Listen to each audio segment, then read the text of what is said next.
निकालनी है, ठीक है। फिलहाल मुझे अब नहीं आइडिया कि मैंने स्क्रीन शेयर की भी है, सबके साथ हो रही है, अब आपके साथ स्क्रीन क्यों नहीं शेयर हो रही है, गैन में शेयर कर रहा हूँ, पता नहीं अब क्यों नहीं आपके साथ शेयर हो, इस चीज़ का उनकी मुझे नेट का आइडिया इशू नहीं है। होगा ना, इसीलिए उन्हें नहीं हो रही होगी।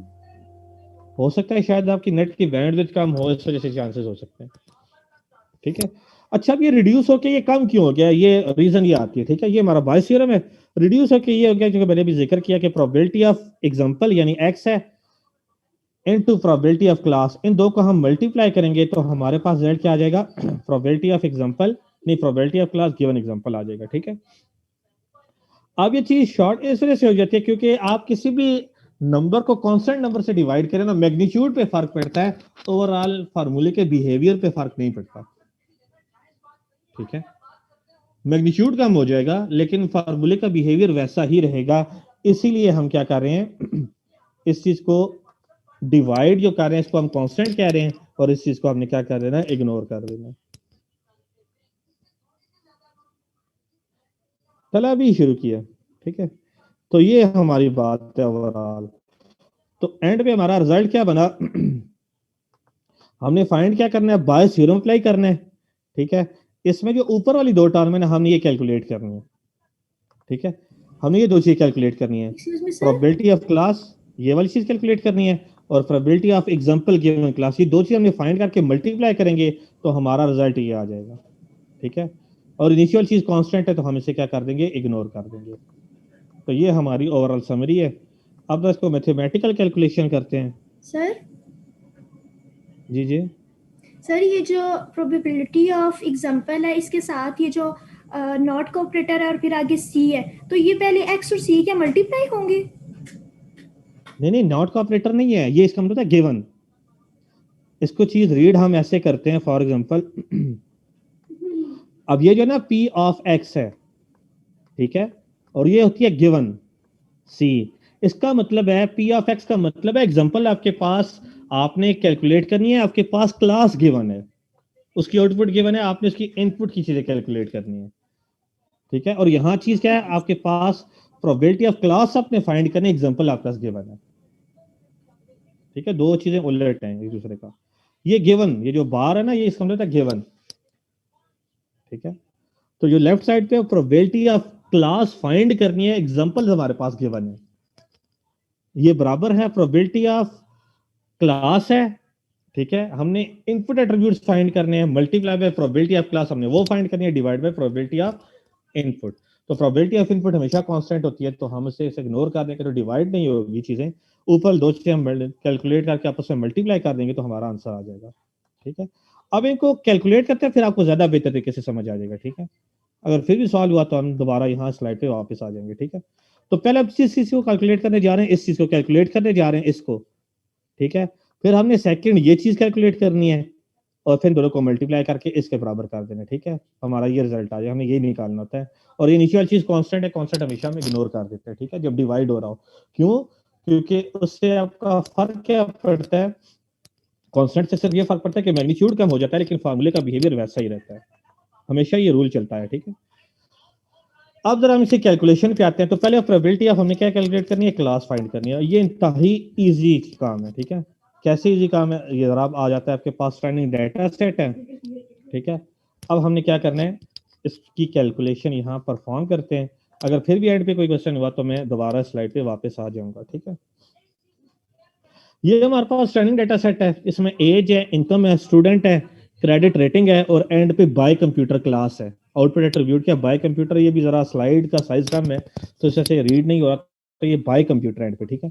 तो इसकी वैल्यूज यस और नो है, तो अब ये देखिए हमने यहाँ क्या कह दिया, यस और नो वैल्यूज है, ठीक है, सर यस और नो वैल्यूज है। आपको जी डिस्टर्ब बोले। कर रही हूँ, तला से पूछ लें कि क्या वो भी रिकॉर्डिंग कर रहे हैं? चलो तला मैं भाई आप रिकॉर्डिंग रिकॉर्डिंग कर रहा कर हूँ, रहे हैं? बेशक आप रहें, तो मैं रिकॉर्डिंग कर रहा हूँ, मैं सेंड कर दूंगा, ठीक है। सर आप फिर थोड़ा लेट हो जाते हैं ना सेंड करने में, इसलिए वो फौरन फिर कर देते हैं अपलोड, हमारे लिए आसानी चलो रहती है। आप अभी यहाँ से आप कर लो, क्योंकि मेन कैलकुलेशन हमारी यहाँ से स्टार्ट होती है, ठीक है। उसे कह दें कि तला आप रिकॉर्डिंग यहाँ से बेशक शुरू कर लो, मैं आपको अलाउ कर देता हूँ, या बल्कि आप रिकॉर्डिंग हो रही होगी आपके पास, ठीक है। तो ये हमारे पास डाटा सेट है, कैलकुलेशन यहाँ से स्टार्ट होंगी, बाकी ये थ्योरी थी, ठीक है। अच्छा, अब हमारे पास ये डाटा सेट है, ठीक है। इस डाटा सेट में ये इनपुट एट्रीब्यूट ठीक है, एज है, इनकम है, स्टूडेंट है, क्रेडिट रेटिंग है, 4 इनपुट है। और ये आखिरी जो है बाय कंप्यूटर है, ठीक है। ये हमारे पास क्या है, बाय कंप्यूटर है, और ये 2 क्लास प्रॉब्लम है, यस और नो है। तो हमने क्या कह दिया, बाय कंप्यूटर को यहाँ लिख दिया, जिससे हमने कह दिया यस और नो है, 2 किस्म की, ठीक है। अब हमने एक ऐसी एग्जांपल ली है जो डाटा सेट में मौजूद नहीं है। इन 14 एग्जांपल में मौजूद नहीं है, कोई 15वीं एग्जांपल है। कैसे, जरा देख लेते हैं। तो आपने बेसिक लर्निंग में क्या करना होता है, ऐसी एग्जांपल लेनी होती है जो कि इस डाटा सेट में मौजूद ना, और हमने इसे क्लासिफाई करना है कि यस आएगा इसका आंसर या नो आएगा, ठीक है। On the basis of this, इस इंफॉर्मेशन, क्यों ये इंफॉर्मेशन ने यहां से लिया, इस एट्रीब्यूट से, ठीक है, कि आउटपुट यस और नो है, और कॉलम का नाम क्या है, बाय कंप्यूटर है, ठीक है। अब आप चेक करें, सबसे पहला एट्रीब्यूट है एज लेस देन 30। तो कौन कौन से हैं, ये एट्रीब्यूट हो गया, दूसरा ये एट्रीब्यूट हो गया, तीसरा ये एट्रीब्यूट है, चौथा ये वाला है, और पांचवा ये 5 एग्जांपल्स हैं एक एट्रीब्यूट के अंदर, ठीक है। अब इसके साथ एंड करने, इनकम मीडियम होनी चाहिए। इनकम मीडियम, ये हाई है, ये निगलेक्ट हो गया, ये हाई है, ये निगलेक्ट हो गया, ये मीडियम है, ये पिक कर लेनी एग्जांपल, ठीक है। ये लो है, ये निगलेक्ट होगी, ये एग्जांपल हाई है। अब टोटल हमारी 2 एग्जांपल रह गए। पहले एट्रीब्यूट जब हमने यूज किया था तो 5 थी, अब दूसरे एट्रीब्यूट के साथ एंड किया तो 2 एग्जांपल्स रह गई। अब तीसरा, स्टूडेंट यस होना चाहिए। इन 2 एग्जांपल को चेक करें, ये स्टूडेंट नो है, ये स्टूडेंट यस है। तो 3 एट्रीब्यूट के बाद एक ही एग्जांपल रह गई है। अब चौथे के साथ मिलाते हैं, क्रेडिट रेटिंग फेयर, और यहाँ क्रेडिट रेटिंग हमारे पास क्या है, एक्सीलेंट। इसका मतलब यह है कि ये जो एंड के साथ चारों चीजें, ये कोई नई एग्जांपल है, डाटा सेट में मौजूद नहीं है। आपने क्या करना है, इसका आंसर या यस निकालना है या इसका आंसर नो निकालना है, जो कि हमने ये ऊपर लिखा हुआ है, ये ठीक होगी बात। तो ये हमारे पास ऐसे काम होता है, ठीक होगी बात। और ये यस तो यहाँ से है हमारे पास, ये जो नो है और ये यस है, 2 किस्म की वैल्यूज हैं। और नाम क्या एट्रीब्यूट का, बाय कंप्यूटर। ये बाय कंप्यूटर यस और नो आ गया, और ये अननोन एग्जांपल होगी, ठीक है। अब इस अननोन एग्जांपल को हमने बायस थ्योरम अप्लाई कर रहे हैं, और हमने ये बताना है कि इसका आंसर यस आएगा या नो आएगा। आपने अननोन एग्जांपल पे ये चीज अप्लाई करनी है। इस चीज को स्टार्ट करने से पहले, ठीक है, मैं आपको ये कहना चाहूंगा कि आपने चंद चीजें जो है ना, वो जरा गौर से सुन लीजिएगा, ताकि वो चीजें हमारे पास फिर फिक्स हो जाएंगे। मिसाल के तौर पे डाटा सेट का साइज क्या है, 14 है। लकीली और अनलकीली इसका साइज फिर भी 14 है। अगेन इसमें नो की एग्जांपल कितनी है, 1 2 3 4, इसमें भी 5 ही एग्जांपल है नो की। तो नो की एग्जांपल कितनी है, 5 ही चीज आपने माइंड में बिठानी है, क्योंकि ये बार बार यूज होगी। ये आउटपुट एट्रीब्यूट के लिए ऐसे मतलब कैलकुलेशन कर रहे हैं। और यस की कितनी होगी, डेफिनेटली 9, ठीक है। अब जहां यस होगा वहां 9 लेके आएंगे, और जहां नो होगा वहां 5 लेके आएंगे, ये आप याद रखिएगा। और जहां टोटल एग्जांपल की बात होगी वहां 14 आएगा। ये आप चीज याद रख लीजिएगा, तो आधी कैलकुलेशन हमारी हो गई, अगर आप ये बात याद रखें, ठीक है। अच्छा, अब सबसे पहले आप ये देखें कि एज, बल्कि इस चीज को छोड़ें, हमने पहले क्या कैलकुलेट करना है, प्रोबेबिलिटी ऑफ क्लास कैलकुलेट करना है, ठीक है। पहले हम ये कैलकुलेट कर रहे हैं, फिर हमने probability of X given C I वो कैलकुलेट करना है, फिर दोनों को मल्टीप्लाई कर देंगे। तो पहले प्रोबेबिलिटी ऑफ क्लास कैलकुलेट करते हैं। क्लास का मतलब आउटपुट एट्रीब्यूट होता है। टोटल एग्जांपल 14 है, नो के एग्जांपल है 5, तो आंसर क्या देगा, 5/14, ठीक है। इसका क्या आंसर आएगा, जो भी आंसर आया ये नो के लिए हो जाएगा, ठीक है। जो भी आंसर आएगा नो के लिए होगा। यस के लिए क्या होगा, 9/14। जो भी आंसर आएगा ये आपके किसके लिए हो जाएगा, ये अब यस के लिए हो जाएगा, ठीक है। तो ये आपकी प्रोबेबिलिटी ऑफ क्लास कैलकुलेट हो गई है। क्यों, टोटल एग्जांपल 14 है, 5 नो की हैं और 9 यस की हैं। तो नो की प्रोबेबिलिटी क्या होगी, 5/14। नो की प्रोबेबिलिटी क्या होगी, 9/14। तो अब आप ये अगली स्लाइड में चीज चेक कर सकते हैं कि हमारे पास प्रोबेबिलिटी ऑफ क्लास, 0.3571, ठीक है। सॉरी क्या है ये, 0.3571, 5/14 का है, ठीक है। ये देखिए हुई भी है, और बिल्कुल कैलकुलेशन हुई है। 9/14 का है 0.6428। अब ये देखिए वही कैलकुलेशन हुई भी है, ठीक है। नो की 5/14 होगी और यस की 9/14 होगी। ये हमने नो और यस दोनों के लिहाज से लेके चल रहे हैं, याद रखिएगा। तो बाय कंप्यूटर यस की 9/14 होगी और बाय कंप्यूटर नो की 5/14 होगी, ठीक है। यहां तक कोई क्वेश्चन तो नहीं है ना, नो सर। ठीक है। अब हमने क्या कैलकुलेट करना है, वो दूसरा काम करना है। वो क्या है हमारे पास, probability of example given class, ये कैलकुलेट कर रहे हैं। फिर इन दोनों को आपस में क्या कर लेंगे, मल्टीप्लाई कर लेंगे। अब हमें ये probability of X given C है, ये कैसे कैलकुलेट करनी है, ये आप देख लीजिएगा, ठीक है। थोड़ा ठंडा ठीक है, तो अब आपने क्या करना है, अब ये वही अननोन एग्जांपल है ये वाली, ठीक है, मैंने यहाँ लिख दिया अननोन एग्जांपल ही है ये वही। अब आपने पहले इस एट्रीब्यूट के लिहाज से चलना है, age less than equal to 30। अब अगेन डाटा सेट में वापस आ जाओ, एज लेस देन 30 के लिहाज से कैलकुलेशन करनी है। तो यहाँ मैं दोबारा ये कैलकुलेशन सारी रब करना चाहूंगा, ठीक है। अब हमें क्या करना है, एज लेस देन 30 के लिए, ठीक है, ये एज लेस देन 30 है, इसके लिए मैंने कैलकुलेशन करनी है। तो एज लेस देन 30 ये है, एज लेस देन 30 ये है, एज लेस देन 30 यहाँ है और यहाँ 5 जगह है, ठीक है। अब आपने देखना है कि यस कितने पे और नो कितने पे है। अब आप चेक करें, लेस देन 30 एक पे नो है, दूसरी पे नो है, 2 पे नो होगी, 3 पे नो होगी, ठीक है, एक पे यस होगी और 2 पे यस होगी। तो आप चेक करें, ये एज लेस देन जो 30 है, ठीक है, एज है, एज के लिए लिख रहा हूं, तो वो 3 पे मेरे पास क्या है, नो है, और 2 पे मेरे पास यस है, ठीक है। यह चीज माइंड में रखिएगा, ये वही कैलकुलेशन जो हमने एंट्रोपी में भी की थी, ठीक है। तो एज जो है वो लेस देन 30, टोटल एग्जांपल 5 है, जिसमें से 3 पे नो और 2 पे यस है, ठीक है। यहां तक बात आ गई। अब आपने इसको कैलकुलेट कैसे करना है, ऐसे कैलकुलेट करना है। नो कितनी है, 3 एग्जांपल है ना, नो ये वाली, यस सर। ठीक है। डिवाइड बाय किससे कर देना है, टोटल नंबर ऑफ नो के साथ जो क्लास की है वो ये है 5। तो जहां अब नो आएगा डिवाइड बाय 5 हो जाएगा, तो इसका आंसर नो के लिए क्या आएगा, 3/5 आएगा। इसी तरह यस के लिए क्या आएगा, यस की यहाँ टोटल एग्जांपल कितनी है, 2 है, तो डिवाइड बाय क्या हो जाएगा, 9।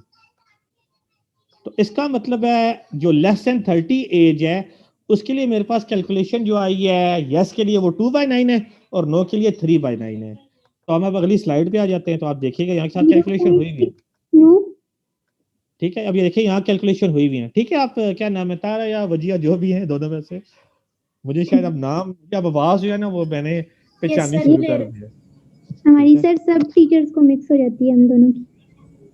ठीक है, अब मुझे आवाज आस्ता आस्ता ना, मैं आवाज की लर्निंग करना शुरू कर रहा हूं, ठीक है। और स्पीच रिकग्निशन एआई का प्रॉब्लम है बाय द वे, ठीक है। सेम आया है मेरा भी। अच्छा, अब ये चेक करें, यस के लिए एज लेस देन 30, यस के लिए क्या है 2/9, ये देखिए 2/9 है, और नो के लिए क्या है 3/5 है। तो जहां नो आएगा ना, टोटल एग्जांपल डिवाइड बाय 5 हो जाएंगी, और जहां यस आएगा टोटल एग्जांपल डिवाइड बाय 9 होगी, क्योंकि हम ये ऊपर क्लास हम चीज कैलकुलेट कर चुके हैं। जहां यस आएगी ना डिवाइड बाय 9 होगा, जहां नो डिवाइड बाय 5 होगी, ये चीज आप फिक्स कर लेंगे, ठीक है। अब देखें तो यस यहाँ 2 है, तो यस की एग्जांपल टोटल 9 है, 2/9 हो जाएगा। यहाँ नो 3 है, टोटल एग्जांपल नो की 5 है, तो 3/5 हो गया। तो ये आपकी कैलकुलेशन करते हो आपका ये रिजल्ट आ जाता है, ठीक होगी बात। तो ये हमारे पास कैलकुलेशन होके आ गया। अब हमने क्या करना है, इनकम मीडियम के लिए कैलकुलेशन करनी है, सेम तरीका है। इनकम मीडियम के लिए भी हमने कैलकुलेशन करनी है, ठीक है। तो अगेन वापस आते हैं, अब इनकम मीडियम के लिए हम ये काम करते हैं, ठीक है। अब जब आप इनकम मीडियम को देखेंगे तो आपको जरा और चीज जरा बेटर तरीके से नजर आ जाएगी। अब इनकम मीडियम है, ठीक है। अब आप देखें कि मीडियम कहाँ कहाँ मौजूद है, ये मीडियम मौजूद है, ये मीडियम मौजूद है, ये मीडियम, जी बोले, ये मीडियम मौजूद है, ये मीडियम मौजूद है, और ये मीडियम मौजूद, जी जी बोले। सर एज की बाकी वैल्यूज को आपने क्यों छोड़ दिया है? बाकी वैल्यूज हमने कंसीडर ही नहीं करनी, हमने एज लेस देन 30 देखना था, वो देख लिया हमने, यस और नो के लिए देख लिया। सर सिर्फ एक ऐसी एग्जांपल लेनी है जो हमारे डेटा सेट में मौजूद ही ना हो, जी जी बिल्कुल, और उसको चेक करना है यस और नो। ओके, ये बिल्कुल यही काम यही है, बेसिक लर्निंग यही कहती है हमने ऐसे ही काम करना है, ठीक है।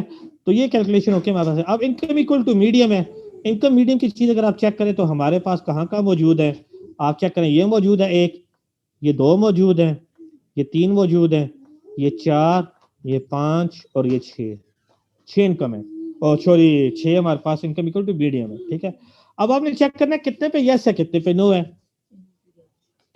ठीक है। अब आप चेक करें, यस एक पे है, अच्छा यस दूसरे पे है, यस तीसरे पे है, यस चौथे पे है, 4 पे यस और 2 पे नो है। यस कितने पे है, 4 पे, और नो कितने हैं, 2 पे नो है, ठीक है। और टोटल एग्जांपल से कितनी थी, 6 थी। तो income equal to medium, income equal to medium के लिए मेरे पास कैलकुलेशन आ गई। अब आपने क्या करना है, यहाँ टोटल 4 है, 4 डिवाइड बाय क्या हो जाएगा, हमेशा 9 होगा, और 9 क्या होगा, 2 डिवाइड बाय 5 होगा। अब इसकी आप कैलकुलेशन कर ले और देखिएगा डाटा सेट में भी यही कैलकुलेशन होगी हमारे पास मौजूद होगी इनकम इक्वल टू मीडियम के लिए।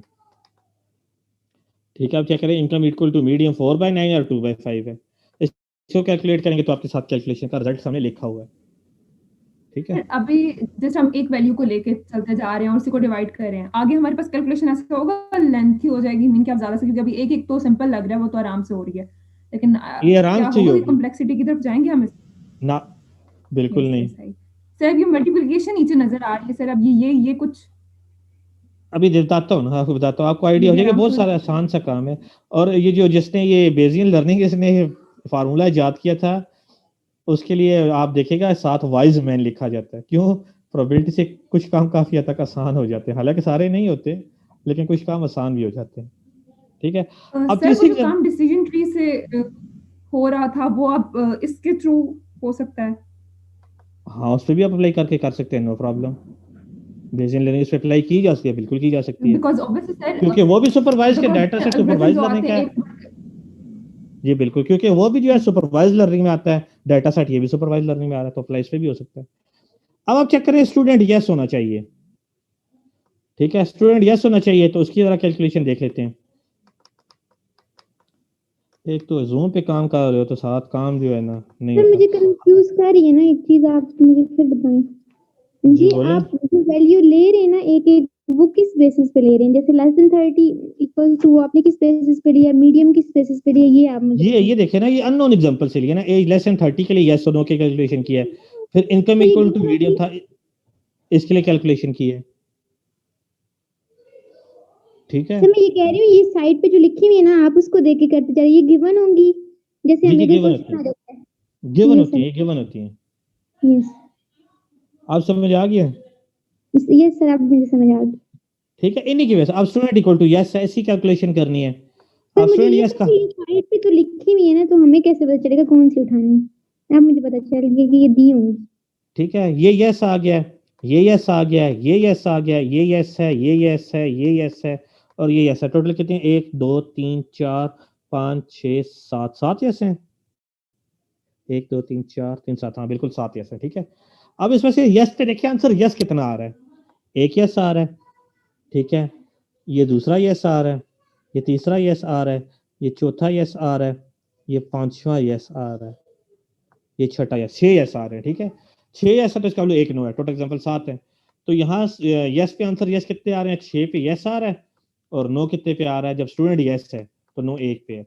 तो इसका फार्मूला क्या बन जाएगा, यस की टोटल एग्जांपल ये है, और टोटल क्लास के यस कितने हैं, 6/9 9, और नो का इससे होगा 1/5 हो जाएगा। ठीक है, अब ये इस फार्मूले में डाल दें, देखिएगा हमारी यही कैलकुलेशन होगी। देखिए 6/9 है और 1/5 है, ये दो। ठीक है, अब उन्हें क्रेडिट रेटिंग फेयर के लिए चेक करना है। ठीक है, क्रेडिट रेटिंग फेयर के लिए चेक कर लेते हैं कि उसके लिए हमारा रिजल्ट क्या आता है। तो क्रेडिट रेटिंग फेयर हमारा अगर चेक करें तो यहाँ एक का मौजूद है, 2 3 4 5 6 7 8 जगह मौजूद है। ठीक है, जिसमें से एक नो है, 2 नो है, 2 ही नो है, 2 नो है, और गालबन हमारे कितने बन रहे हैं, 8 बन रहे थे, और इसका मतलब 6 यस होंगे, 6 यस। 2 नो है 6 यस है, तो 2 नो है, 9 के बाई 5 हो जाएगा, और यस के 6 थे, डिवाइड बाई 9 हो जाएगा। यस के लिए हमारे पास यस है, तो ये प्रोबेबिलिटी बन जाएगी। ठीक है, अब अब इस चीज चेक कीजिएगा, नेक्स्ट स्लाइड में हमारे पास क्या जाता है, अब ये चेक करिए, 6/9 आ रहा है यस के लिए, 2/5 आ रहा है नो के लिए, इसको डिवाइड करेंगे तो आपके पास आंसर ये आ गया। तो ये आप दोनों चीजें हमारे पास कैलकुलेट होकर आ गई, एक ये probability of example given class थी, ये भी कैलकुलेट कर लिया, और प्रोबेबिलिटी ऑफ क्लास भी कैलकुलेट कर लिया। अब हमारा काम जस्ट मल्टीप्लिकेशन का है, जो कि आसान तरीन काम में से एक है। ठीक है, अब हमने क्या कर लेना है, मल्टीप्लाई जस्ट कर लेना है। ठीक है, मल्टीप्लाई आपने क्या करना है, जरा मल्टीप्लाई देखिएगा, आपने पहले इस चीज को कंसीडर करना है, अब आपने इस चीज को कंसीडर करना है। ठीक है, ये वाला, ये वाला पार्ट, इसमें जितने यस है ना उनको आपस में मल्टीप्लाई कर लें। ये यस है, ये वाली एग्जांपल यस में आती है, ये वाली एग्जांपल यस में आती है, और ये वाली एग्जांपल यस में आती है, और ये वही चार वैल्यूज लिखी हुई हैं। इन चारों को मल्टीप्लाई करें, ये आंसर आ जाएगा। तो यस का total answer probability of X given C I, probability of example given class, उसका आंसर ये आ जाएगा। चारों यस को आपस में मल्टीप्लाई कर लें। अब आपने क्या करना है, चारों नो को आपस में मल्टीप्लाई कर लेंगे। ये नो है, ये नो है, ये वाली एग्जांपल नो है, ये नो है, ये वही चारों वैल्यूज लिखी हुई हैं, इनको आपस में मल्टीप्लाई कर तो आंसर ये आता है। ठीक है, तो इसका मतलब probability of example given class, इसकी सिंगल वैल्यू आपके पास आ गई है। और जबकि आप ऊपर चेक करें प्रोबेबिलिटी ऑफ क्लास में थी सिंगल वैल्यू। अब आपने क्या करना है, ये जो यस है, ठीक है, ये जो हमारा ये जो यस बन रहा है ये वाला, ठीक है, जो ओवरऑल इन सारी जो बॉक्स में ऑरेंज के बॉक्स में यस कैलकुलेट किया था, यस को मल्टीप्लाई करके सबके यस का, अब इस यस को आपने इस यस के साथ मल्टीप्लाई कर देना है। ठीक है, तो आपका आंसर आएगा 0.028। ठीक है, अब ये जो नो है, इस नो को आपने इस क्लास के नो के साथ मल्टीप्लाई कर दें तो आपका आंसर क्या आ जाएगा, 0.007। ये आंसर आ जाएगा। समझ आ गई बात की? तो दूसरे लफ्जों में सारे यस को आपस में मल्टीप्लाई कर ले, सारे नो को आपस में मल्टीप्लाई कर ले, फिर भी कोई फर्क नहीं पड़ेगा। ठीक है सर, मतलब प्रोबेबिलिटी ऑफ क्लास और प्रोबेबिलिटी ऑफ एग्जांपल के दोनों यस को आपस में मल्टीप्लाई कर देना है। सारे यस को आपस में मल्टीप्लाई कर दे, सारे नो को आपस में मल्टीप्लाई कर दे, तब ये आंसर यही आएगा।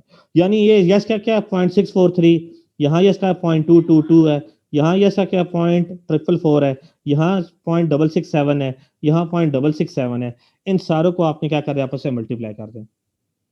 इस टाइम नो के जो सारे हैं 0.357 है, 0.6 है, 0.4 है, 0.2 है और 0.4 है, इन सारे नो को आपस में मल्टीप्लाई कर दें तो आंसर जो आपका वो एट द एंड वो आपका ये बनेगा। यस के लिए ये बन गया, ठीक है, और नो के लिए ये वाला बन जाएगा। अब बताएं दोनों में से प्रोबेबिलिटी हाई किसकी है?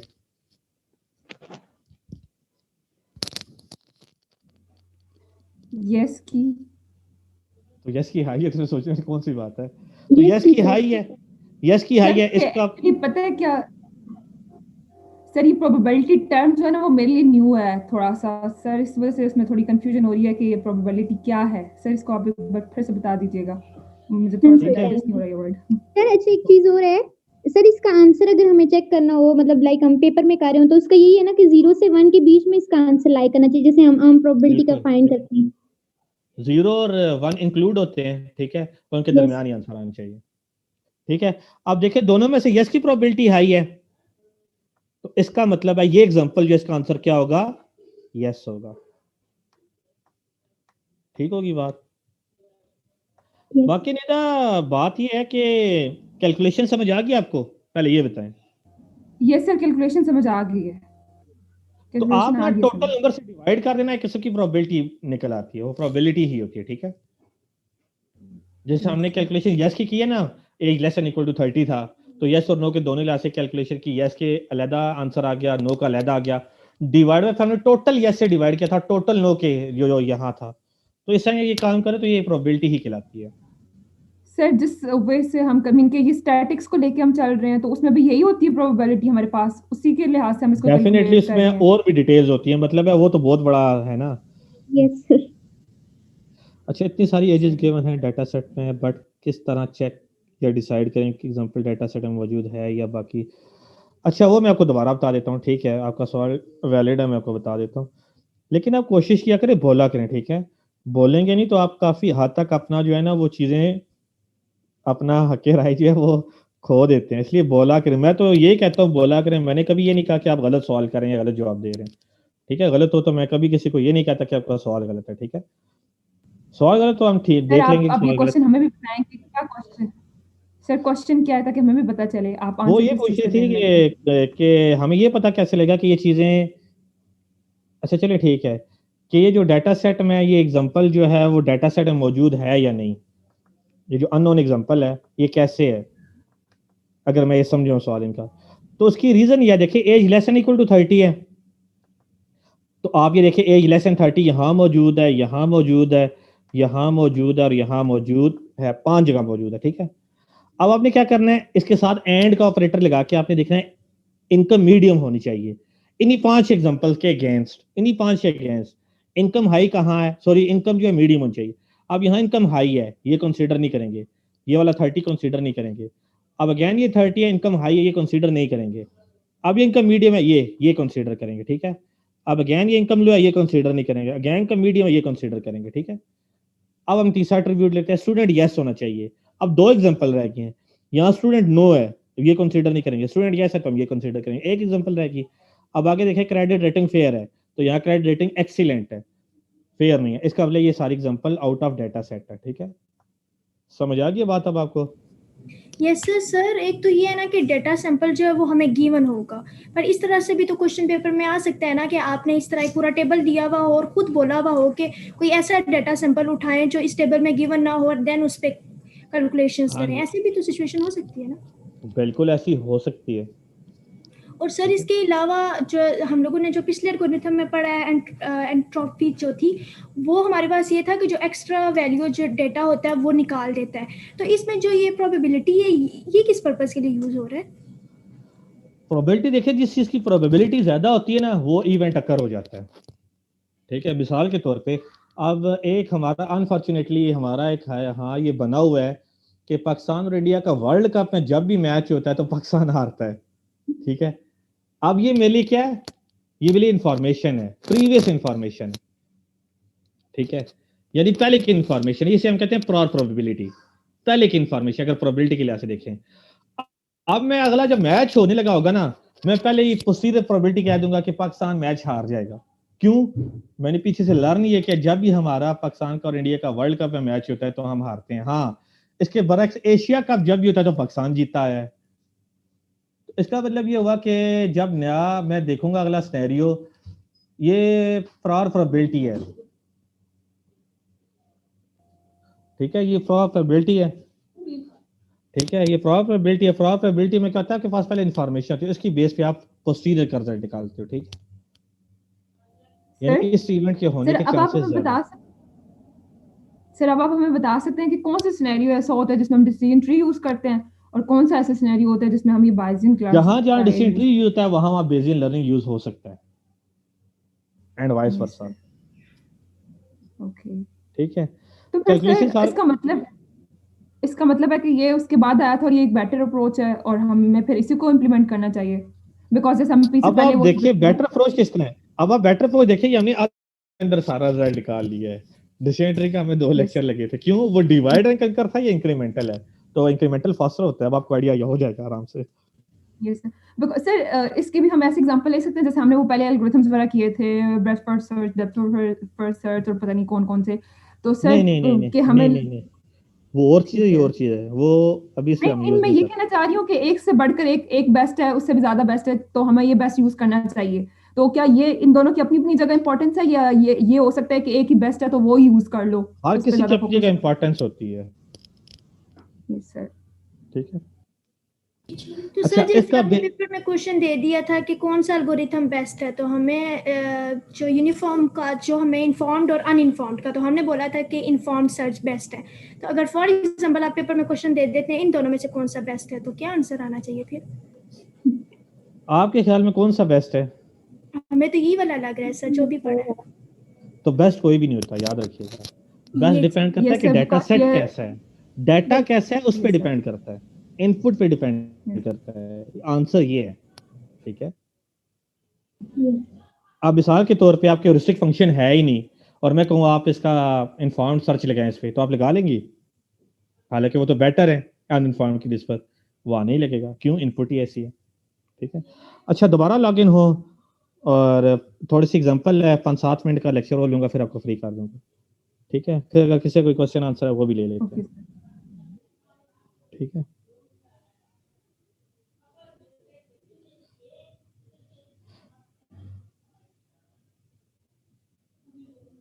ठीक है, या बेशक आप लोग ना 2-4 मिनट बाद ऑनलाइन हो जाएगा, 5 मिनट बाद, ठीक है।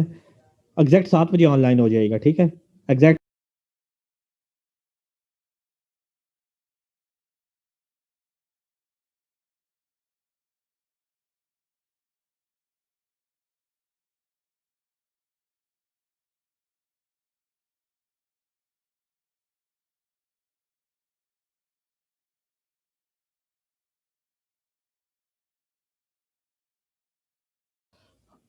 अच्छा, आप लोगों को आवाज आ रही है?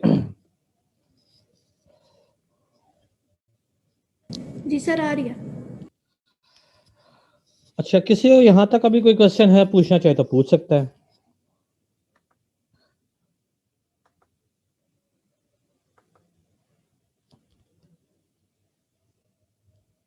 मतलब सब कुछ समझ आ गई है? कैसे समझ आ रही है? आपके अलावा बाकी जितने भी मौजूद है सबको क्या आइडिया हो गया इस बात का?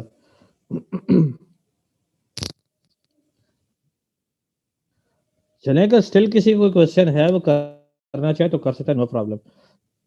अगर नहीं, अगर समझ आई तो फिर भी आप बता सकते हैं, मैं दोबारा रिपीट कर दूंगा, वो प्रॉब्लम नहीं है।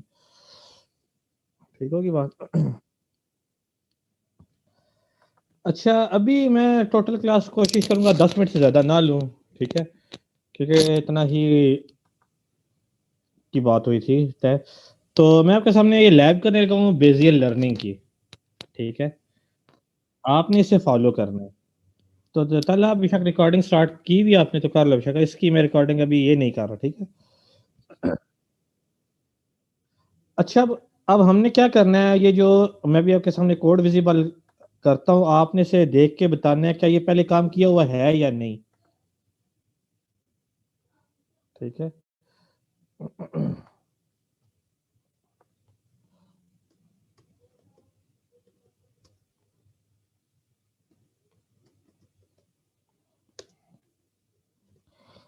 ये काम पहले किया हुआ है या नहीं, पहले आप ये बताएं। ये सर डिसीजन ट्री वाला किया था किया है हमने, सर। बिल्कुल ये किया था ना। ठीक है, तो ये हमने लास्ट टाइम ये वाला काम किया था, ठीक है? यहाँ हमने लिख दिया क्राइटेरिया जो था हमारे पास, वो एंट्रोपी का था, ठीक है? ये हमने काम किया था लैब में लास्ट टाइम, ठीक होगी बात? इस कोड में डिसीजन ट्री का काम इंप्लीमेंट हुआ हुआ है, ठीक है? आपने क्या करना है, सिंपल इस लाइन को डिलीट कर देना है, यहां तक, डॉट तक डिलीट कर दें, डॉट लगाएं। अब आपने यहाँ क्या करना है, नाइफ बेस लिख दीजिएगा, नाइफ बेस, और यहाँ इंपोर्ट क्या करना है, गॉसियन डीबी, ठीक है? आपने ये इंपोर्ट कर लेना है गॉसियन एनबी, सॉरी डीबी कह रहा हूँ, एनबी। ये इंपोर्ट कर लिया, एक लाइन चेंज होगी, इससे कॉपी कर लें, और आपने यहाँ क्या करना है, जस्ट से इसका कंस्ट्रक्टर कॉल कर लें। ये आपकी लैब हो गई है गॉसियन लर्निंग के भी, बेसियन लर्निंग से हम कहते हैं, ठीक है? गॉसियन नाइफ बेस, ठीक है? तो ये लैब थी, दो लाइन चेंज की हैं। SQL dot tree import decision tree classifier, इस लाइन को मैंने जो दूसरे नंबर थी रिप्लेस कर दिया, SQL dot knife base import क्या कर लिया, गॉसियन नाइफ बेस, ठीक है? और नीचे जो है जब ऑब्जेक्ट है तो नाइफ बेस का ऑब्जेक्ट मैंने बना दिया। ये काम है, दो लाइन चेंज किए हैं, तो ये हमारी बायस, नाइफ बायस की क्या हो गया, लैब ये भी हो जाती है। तो यहाँ हमने क्या किया, एसक्यूएल का फोल्डर है, इसमें से नाइफ बेस का फोल्डर है, उसमें से इस क्लास को इंपोर्ट कर लिया है, और इस क्लास का यहाँ मैंने कंस्ट्रक्टर कॉल किया, तो ये डीटी किसका ऑब्जेक्ट बन गया, नाइफ बेस का ऑब्जेक्ट बन गया। अब आपने जैसे क्या कर लिया, इसको रन कर दें, तो ये हमारी लैब भी हो जाती है। हमारी यहाँ लैब भी इसकी क्या हो जाती है, कंप्लीट हो जाती है। इसका रिजल्ट देख लेते हैं क्या आता है। जो हमारा डिसीजन ट्री का था 33 आया था, 66 आया था और 100 आया था। 3 बार रन किया था तो हमारा ये आंसर आया था। तो इसका रन करके देख लेते हैं कि इसका आंसर क्या आता है। अगेन रेंडमली स्प्लिट करता है तो आंसर चेंज होने के चांसेस होते हैं। ठीक होगी बात, जस्ट ये दो लाइंस आपने चेंज करनी है। ठीक होगी बात। अब देखिए इसका 66.6 आया एक दफा, दूसरी दफा रन करते हैं, देखते हैं क्या आंसर आता है। तो इसका एक दफा 33 भी आया था, डिसीजन ट्री का 33, 66 और 100 आया था। अब इसका चेक करें, 100 आया, 66 आया और 100 आया। अगेन रन कर लेते हैं।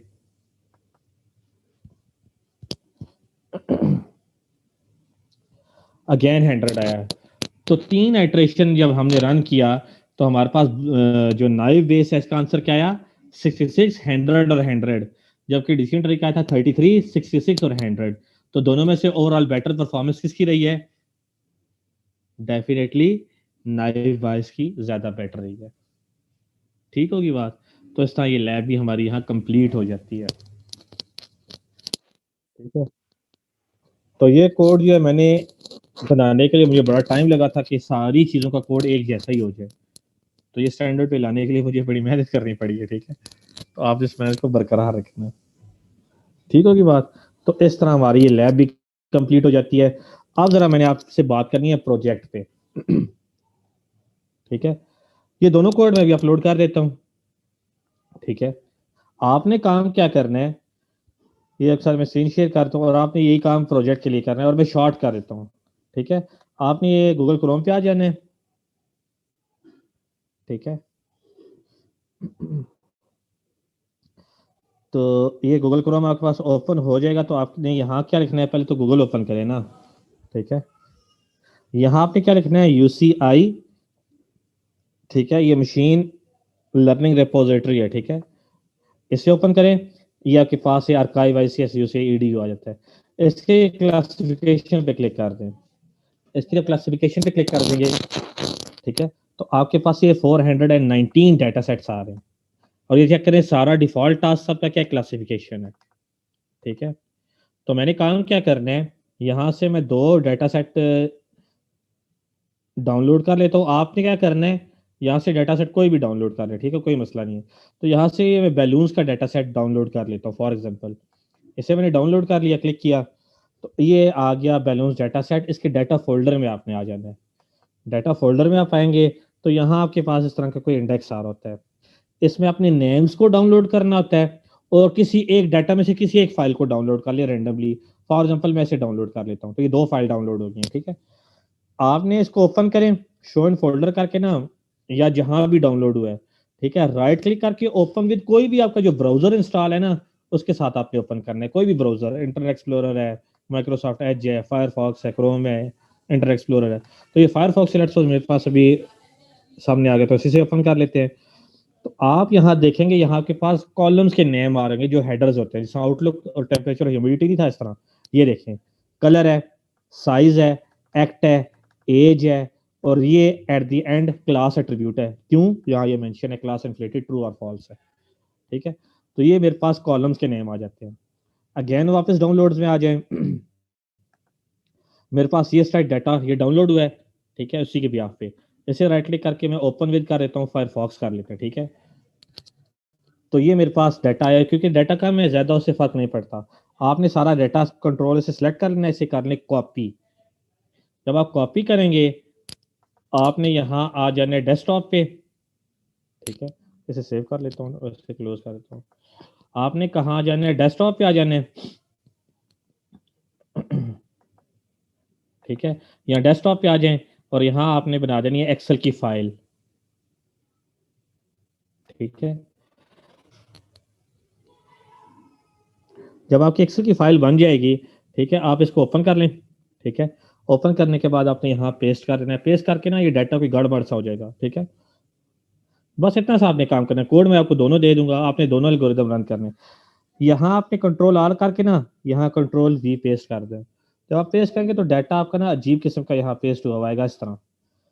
तो ये सारा एक ही कॉलम में पेस्ट होता है। तो आप यही कॉलम सेलेक्ट कर लें, डाटा के टैब में जाएं, डाटा के टैब में इसमें आए तो ये टेक्स्ट टू कॉलम्स है, इस पर क्लिक कर दें, ठीक है। यहाँ डिलिमिटेड आ रहा है, इस पर सिलेक्ट करें, नेक्स्ट कर दें, और आप चेक करें कॉमा आ रहा है सब में, तो यहाँ से कॉमा सेलेक्ट कर दें, नेक्स्ट करके फिनिश कर दें। तो ये डाटा सेट अब आपका क्या हो जाएगा, प्रॉपर बन गया। अब आपने यहाँ क्या काम करना है, सर ये वाला यहाँ काम दोबारा करें। यहाँ आपने एक मिनट दोबारा कहता हूँ, यहाँ आपने इंसर्ट करके ना दोबारा ये आपका यहाँ रोज आ जाए। यहाँ वो आपने लिख देना है कलर, वो जो कॉलम के नेम थे कलर था, यहाँ साइज था, ठीक है, यहाँ लिख देना, क्योंकि ये हेडर्स बन जाएंगे। यहाँ फॉर एग्जांपल एज था, यहाँ इस तरह कुछ और था, और यहाँ मेरे पास इन्फ्लेटेड था कुछ था, ठीक है, इस तरह कुछ चीजें थी, ठीक है। आपने काम क्या करना है, जब किया था ना ये अगेन कंट्रोल Z करेंगे, अब कंट्रोल R के कंट्रोल Z करता हूँ, ठीक है। तो डाटा इस किस्म का आता है, खराब किस्म का, ठीक है। आपने इसे सेलेक्ट करना है, डाटा के टैब में जाना है और यहाँ कंट्रोल टू कॉलम्स होता है, ठीक है। डिलिमिटेड में आ जाएगा, नेक्स्ट पे आ जाएंगे, कॉमा बेस्ड है सब में कॉमा है, तो कॉमा सेलेक्ट करके नेक्स्ट करके फिनिश कर दें। आपका क्या हो जाता है, सारी चीज़ें इस तरह अरेंज होके आ जाती हैं। और यहाँ फिर आपने एक रो इंसर्ट कर देनी है, ठीक है, इंसर्ट में जाके रो, और यहाँ वो हेडर्स दे देने, ठीक है। इसे फिर सेव कर लीजिएगा। सेव करने के बाद आपने क्या करना है, राइट क्लिक करके प्रॉपर्टीज में जाइएगा, इसकी लोकेशन भी आपने कॉपी कर लेनी है ये, ठीक है। ये आपने लोकेशन कॉपी कर लेनी है और वहां जहाँ आपने कनेक्शन स्ट्रिंग नहीं लिखी हुई मैंने, ठीक है, वो जो पाई चार्म के अंदर लिखी हुई है वो मैं यहाँ ओपन कर देता हूँ, या मैंने सेव की हुई भी है, ठीक है ये, ठीक है। तो यहाँ कनेक्शन स्ट्रिंग में आपने यूं पेस्ट कर देनी है यहाँ, ठीक है, यूं पेस्ट कर देंगे। तो जहां जहां सिंगल कोट है आपने क्या कर देना है, डबल डाल देना है पाई चार्म के अंदर ही, ठीक है, यूं डबल कर देंगे और एंड पे इसका नाम जो भी है ना वो भी आएगा डबल के साथ, या टेनिस नाम है, tennis.csv कर दिएगा, ये फाइल रीड हो जाएगी, फिर आप रन कर देंगे, ठीक है। तो ये आपने काम करना है। एक तो तरीका ये है। दूसरा तरीका ये है कि आप अगेन जब आप डाउनलोड करेंगे ना तो पहले से ही CSV फाइल बनी होती है, आपको बनाने की जरूरत नहीं होती। फॉर एग्जाम्पल यहाँ जो बैंकिंग का है ना, बैंक का, ये इसको अगर आप ओपन करें, ठीक है, डाटा फोल्डर में आ जाएं, एक तो तरीका ही था। दूसरा देखिए ऑलरेडी जिप बनी हुई है, जो जिप वाला है इस पे काम आसान हो जाता है। आपने क्या करें, इसमें जाएं, शो इन फोल्डर करें, ठीक है, ये जिप ऐसे एक्सट्रैक्ट ऑल कर लेते हैं, एक्सट्रैक्ट ऑल कर लें। इसमें देखिएगा पहले से सारी चीजें आपके पास बनी हुई हैं, ये बैंक CSV है, ठीक है, आप इसे ओपन कर लें, ठीक है। इसमें वो सारा काम पहले से हुआ होगा, सिर्फ ये एक कॉलम में नहीं आया होगा। अगेन ये कॉलम ए वाला सेलेक्ट करें, डाटा के टैब में जाएं, टेक्स्ट टू कॉलम्स कर दें। अब यहाँ सेमी कॉलन आ रहा है, चेक करें आप, डिलिमिटेड में जाएं, नेक्स्ट में जाएं, सेमी कॉलन सेलेक्ट कर लें आप और नेक्स्ट करके फिनिश कर दें। अब आपका ये डाटा सेट सारा रेंज हो गया है।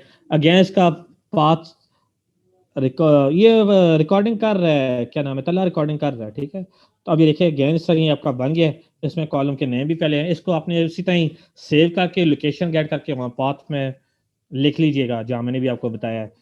जो भी पाथ होगा एंड पे डबल बैकस्लैश करके इसका नाम बैंक.csv भी एंड पे लिखना है, क्योंकि पाथ में फाइल का नाम नहीं आ रहा होता। तो जितना आप लोकेशन कॉपी करेंगे, जहाँ जहाँ बैकस्लैश है डबल बैकस्लैश कर देना है और एंड पे एक्स्ट्रा डबल बैकस्लैश डाल के बैंक.csv भी कर देना होता है, ठीक है। तो इस तरह आपका ये काम भी हो जाएगा। तो ये दो तरीके हैं काम करने के, ठीक है। अब आपने काम क्या करना है, कोई भी एक डाटा सेट लेना है, ठीक है, वो लोकेशन जब आप यहाँ कॉपी पेस्ट करते हैं ना, लोकेशन यूं आप जब कॉपी पेस्ट करेंगे लोकेशन जब गेट करने के बाद, ठीक है, तो यहाँ पेस्ट करेंगे तो वो लोकेशन अभी तो खैर नहीं आ रही, वो उस तरह आ रही होगी C:\/ और पता नहीं प्रोग्राम फाइल इस तरह होगा, ठीक है, बैकस्लैश इतना ही लिखा होगा।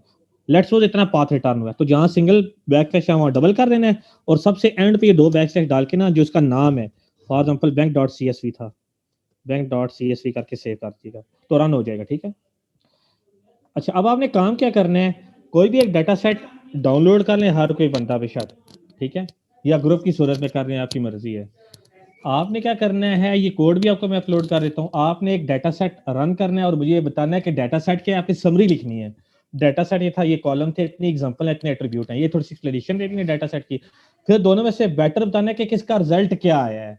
दोनों कोड मैं आपको बेजियन के भी दे दूंगा और डिसेंट्री का भी दे दूंगा। एक ही डाटा सेट है जो आपने डाउनलोड करना है, वही डाटा सेट पे बेजियन लर्निंग भी अप्लाई करनी है, डिसेंट्री भी अप्लाई करना है। रन करके आपने देखना है दोनों का रिजल्ट क्या आ रहा है, एक्यूरेसी जो है, code as it is copy paste हो जाएगा।